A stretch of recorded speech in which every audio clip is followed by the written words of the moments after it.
Hello দেয়ার আসসালামু আলাইকুম, welcome back to my YouTube channel and Facebook page. আজকের ভিডিওতে আমি আপনাদের বাইক সার্ভিসিং সম্পর্কে কিছু ভিডিও দেখানোর চেষ্টা করব। আর এই প্রথম আমার চ্যানেলে আপনারা দেখতে যেতেছেন যে বাইক সার্ভিস বা মেকানিকের দোকানের কোনো একটা ভিডিও যে বাইক সার্ভিসের সময় করা হয়েছে। সো ভিডিওটা ভালো লাগলে অবশ্যই কমেন্ট করে জানায়েন। আর যদি আরও ইন ডিটেলস জানতে চান, এরকম কিছু ইন ডিটেলস ভিডিও টাইপ চান, তাহলে অবশ্যই কমেন্ট করে জানান। তো ভিডিওটা শেষ পর্যন্ত দেখার জন্য অনুরোধ করব।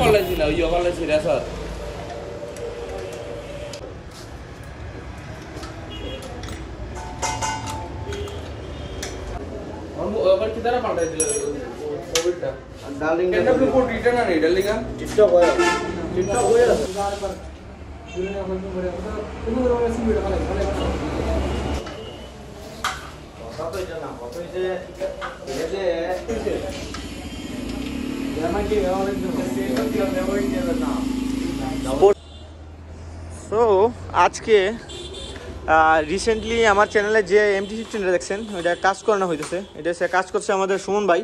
উনি অফিসিয়ালি আগে ছিল ইয়ামাহাতেই, এখন নিজের দোকান খুলছে উনি। ভাই সুমন ভাই, তো কি অবস্থা আপনার? তো আজকে MT-15 কি কি কাজ করছেন এটা যদি আমাদের একটু কাইন্ডলি বলতেন আমাদের দর্শকের উদ্দেশ্যে, কি কি করা হয়েছে। না বাগার প্রথম কারণ রিজন হচ্ছে আপনার ইঞ্জিন বাল্বগুলা টেপিটের সমস্যা ছিল, যে কারণে গাড়িটা অনেক ভার হয়ে গেছিল। ফুয়েল লাইনের সমস্যা ছিল, এফআই ক্লিন হচ্ছে, এটা ফুয়েল পাম্প ক্লিন হচ্ছে, হ্যাঁ।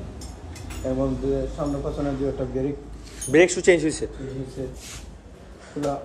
এরপরে অয়েল চেঞ্জ হয়েছে, এয়ার ফিল্টার ক্লিন হয়েছে, যেটা করার লাগে আর কি। দোকানটা দেখাই, এটা হচ্ছে সুমন বাইক সার্ভিস সেন্টার, সামনেই সুজুকি আর এর অপোজিটেই সুমন ভাই। কাজ করানোর জন্য সব পার্টস খোলা ছিল এখানে, এই তো এটার সব পার্টসগুলো খোলা, কারণ পার্টসগুলো আবার লাগানো হইতেছে। সো লাগানোর পর আমি আবার বাইকের স্টার্ট দিয়ে আপনাদের সাউন্ডটা শোনাইতেছি। আর আনঅফিসিয়াল গাড়ি কাজ করলে সুমন ভাই দোকানে আপনারা ভরসা করে আসতে পারেন। উনি অফিসিয়ালি ছিল 6 বছর, এখন নিজের দোকান খুলছে। সো আপনারা চাইলে এখানে আসতে পারেন। সো আমি ভিডিওতে মাত্র বললাম যে আনঅফিসিয়াল গাড়ি কাজ করানোর জন্য। সো উনি অফিসিয়ালি কিন্তু আগে একজন হেড মেকানিক ছিল 6 বছর আমাদের এলাকার ইয়ামাহার শোরুমে, এখন নিজে খুলছে।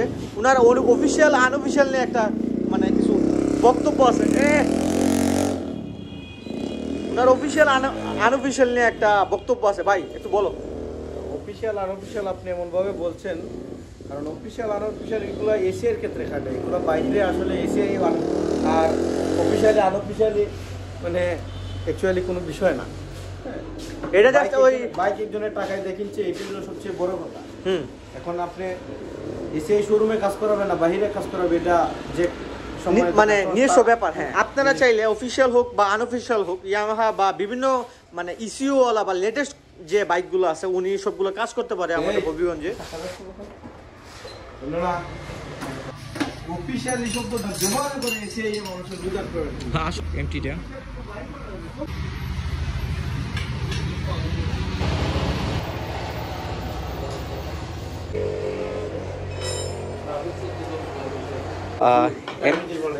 এমটিটা মোটামুটি কাজ শেষ, এখন ফিটিংও হয়ে গেছে।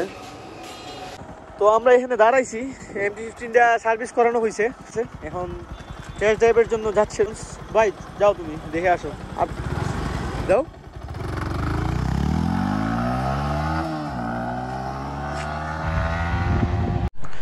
তো বাইকটা সার্ভিসিং করানোর পর এটা ঢাকায় গেছিলো। এই ক্লিপটা আমি সার্ভিসিংয়ে 2-3 দিন পর নিতেছি।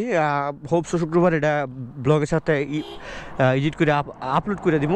এখন দেখা এটাতে আবার নতুন কিছু কিছু জিনিস ইনস্টল করা হয়েছে।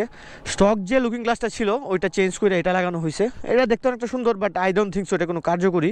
তারপর ক্র্যাশ গার্ড ইনস্টল করা হয়েছে, তারপর এক্সট্রা ট্যাঙ্ক কাভারগুলো হয়েছে, তারপর আরও তো টুকটাক সার্ভিসিং আপনারা দেখছেনই।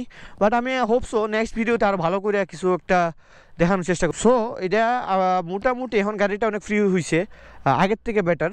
সো আমি আপনাদের একটু ইঞ্জিন সাউন্ডটা শোনাই। তার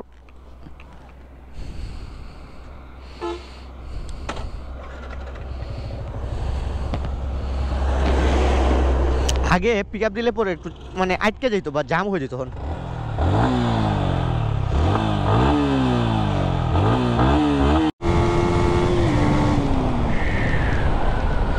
আগের থেকে এটা পারফরমেন্সটা অনেক বেটার হয়েছে। ইন ডিটেলস আরও কয়েকটা দিন চালাইলে পর বোঝা যাবো। আই হোপ সো আমি আপনাদের আস্তে আস্তে ইনফরমেশন দিতে পারতেছি, আপনাদের আরও জানাবো। তো ভিডিওটা ভালো লাগলে এই পর্যন্তই। যদি বেশি ভালো লাগে তাহলে অবশ্যই একটি কমেন্ট করে আমাদের উৎসাহিত করবেন। সো ভালো থাকেন, সুস্থ থাকেন, আল্লাহ হাফেজ। আর আজকের ভিডিওটা এই পর্যন্তই শেষ হয়ে দিয়েছি।